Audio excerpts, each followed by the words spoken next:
What if I told you your phone is controlling you more than you control it? This balloon is like your phone.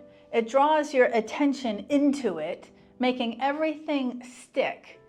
Just like how you can't resist checking those notifications. But what if you could let go? Imagine the freedom you would feel by taking control over your screen time instead of letting it control you.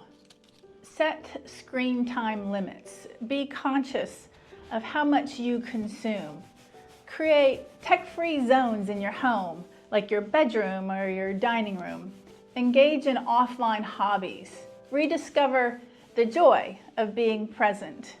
Remember, the real world is where life happens. Unplug the power that screens have over you and reconnect with what truly matters. Hope this helps you or a friend. Follow for more tips.